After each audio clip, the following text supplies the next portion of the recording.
జై సద్గురు స్వాముల వారికి జై. శ్రీ బ్రహ్మానందగిరి సద్గురు స్వాముల వారికి జై. శ్రీ బ్రహ్మ విద్యా మహోదరి. పూర్వార్థము. ఈ గ్రంథ రచయిత శ్రీమత్ పరమహంస పరివ్రాజికాచార్య వరి జగద్గురు శ్రీ బ్రహ్మానందగిరి స్వాముల వారు నిన్నటి రోజున విషయ వాసనలు ఎంత బలీయమైనవో, విషయ వాసనలు విడువుకోకుండా ఆస్తిపాస్తుల్ని, భార్య బిడ్డల్ని, రాజ్యాన్ని త్యాగం చేసినప్పటికీ కూడా నువ్వు బ్రహ్మజ్ఞానం అవ్వలేవు. అవి కాకోకుండా అందులోనే ఉంటూ భార్య బిడ్డలను చూసుకుంటూ విషయ వాసనలనే అంతఃకరణాన్ని విడిచిపెట్టావనుకో, అప్పుడు నువ్వు బ్రహ్మవేత్త అవుతావని చెప్పింది. అయితే ఆ విషయ వాసనలు ఎలా ఉన్నాయో ఇక్కడ దీనికి ఒక పేరు పెట్టేమని, వాసనత్రయము అంటే వాసన అనేది ఒకటి, త్రయము అంటే మూడు. ఆ మూడు వాసనలు ఎలా ఉన్నాయో చెప్తున్నాడు. ఇప్పుడు శిష్యుడు అడుగుతున్నాడు, స్వామి, వాసనలు అనగా ఏమి? అవి ఎన్ని విధాలు? వాటిని నివారించాలి అంటే ఏ సాధన చేయాలి అని అడిగాడు శిష్యుడు. అప్పుడు గురువుగారు అంటున్నారు, బిడ్డ, వాసనలను గూర్చి వశిష్ఠుడు ఈ విధముగా చెప్పాడు. పూర్వాపర విచారము లేకయే పదార్థములు ఎందు కలుగు అభినివేశ రూపమగు భావనయే. అభినివేశం అంటే అభిమానం. అభిమాన రూపమగు భావనయే, అది నాది నీది అనే అభిమానం. ఆ భావనయే వాసనని పండితులు చెప్పుచున్నారు. అయితే ఆ వాసన శుద్ధ వాసనని, మలిన వాసనని రెండు విధాలుగా ఉంది. అందులో మలిన వాసన జన్మానికి హేతు అవుతుంది, శుద్ధ వాసన జన్మ నివృత్తికి సాధనం అవుతున్నది. అంటే జన్మరహితం చేయడానికి శుద్ధ వాసన పనికి వస్తుంది. మలినం అనేది ఏంటంటే మళ్ళీ జన్మకి హేతు అవుతుంది అని చెప్పాడు. అజ్ఞానం చే గనీభవించి ఉన్న అహంకార సహితమగు వాసన మలిన వాసన అని పండితులు చెప్పుచున్నారు. అంటే గనీభవించినంటే ఇప్పుడు ఒక ఫ్లాట్ ఉంది, అంటే చిన్న ఉపమానం. ఒక ఫ్లాట్ ఉండి ఆ ఫ్లాట్లోని ఇల్లు కట్టడమే ఘనీభవించిన పదార్థం. అంటే ప్రత్యక్షంగా మనకి ఇల్లు రూపం అదే పదార్థంగా కనిపిస్తుంది కనుక దానినే అది నాది, నేను, ఇదంతా నా సొంతం అని అభిమానించడమే మలిన వాసన అని చెప్తున్నాడు అనమాట. ఆ మలిన వాసనయే జీవునకు పునర్జన్మను కలిగించును. ఎందుకంటే ఇల్లు కట్టావు, డబ్బు సంపాదించావు, సంతానం ఉంది, వృద్ధాప్యం వచ్చిన తర్వాత నీకు బ్రహ్మజ్ఞానం అనేది తెలియలేదు. అప్పుడు చచ్చిపోయేటప్పుడు నీ మనసులో ఇల్లు ఏమైపోతుందో, ఈ పిల్లలు ఎలా బతుకుతారో, ఈ ఆస్తిపాస్తులు ఎంత సంపాదించారో, ఇప్పుడు శుభ్రంగా ఉంచుతారో లేదో, పాడు చేస్తారనే భావాలు దాని మీద ఉండడమే మలిన వాసన. ఆ వాసనే జన్మహేతు కనుక మళ్ళీ నీకు జన్మ వస్తుందని చెబుతున్నాడు. ఇక జన్మ మూలమును నశింపజేసి దేహస్థితి కొరకు దగ్ధ బీజము వలె ఉండి అఖండ బ్రహ్మతత్వమును ఎరుగుటకు సాధనముకు వాసన శుద్ధ వాసన అనబడును. అందు పునర్జన్మమునకు హేతువుగా మలిన వాసనల అనేకములుగా ఉన్నను, అవి ఈ వాసనత్రయమునందు అంతర్గతములగును. అంటే ఇప్పుడు ఇది వరకు ఉన్నటువంటి వాసనలన్నీ ఎలా పోతాయి?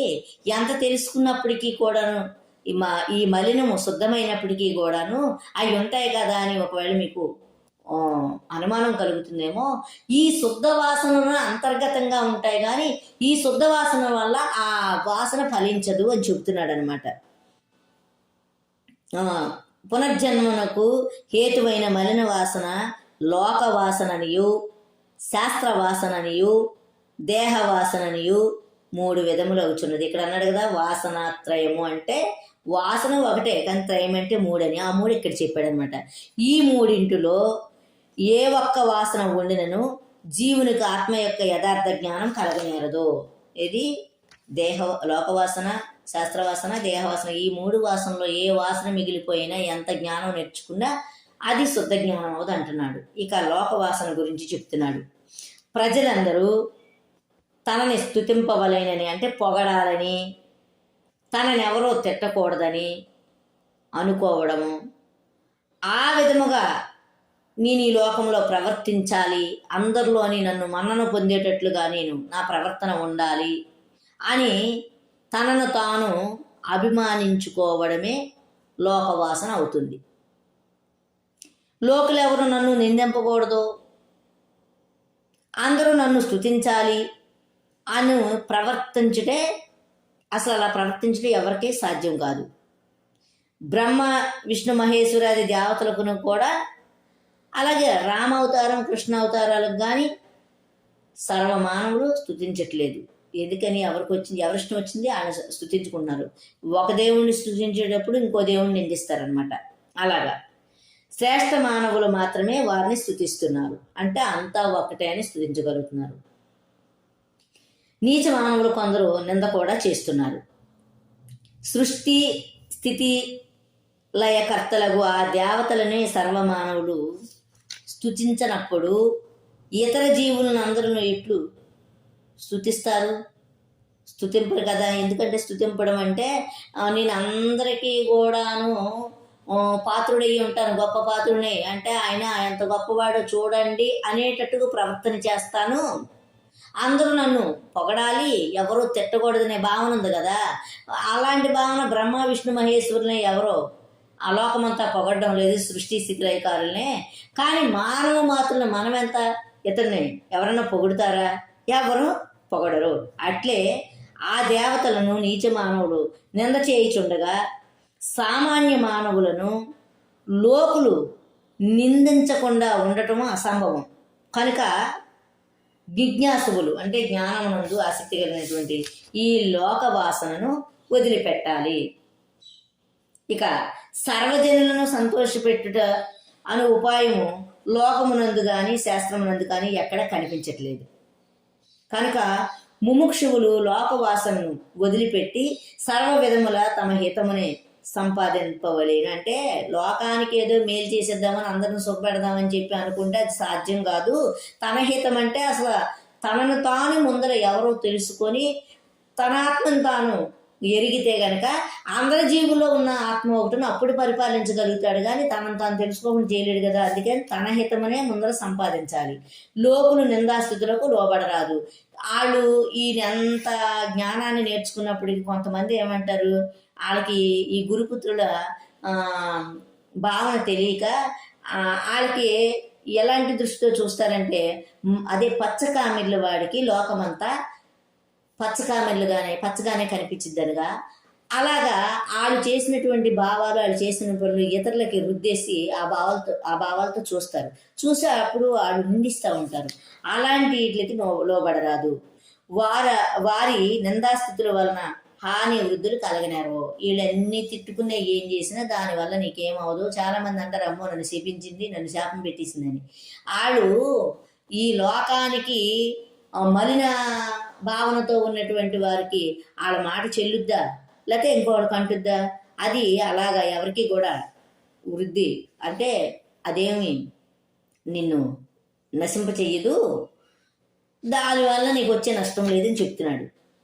ఇక నీతి నిపుణులైన వారు ఇతరులను తన్ను నిందించినను లేక స్తుతించినను, తమకు లక్ష్మి లభించినను లేక నశించినను, ఈ దినమందే తమకు మరణం కలిగినను లేక ఈ యుగాంతరమందు కలిగినను, శాస్త్రవిహితమగు మార్గము నుండి ఒక్క అడుగైనను దాటరు.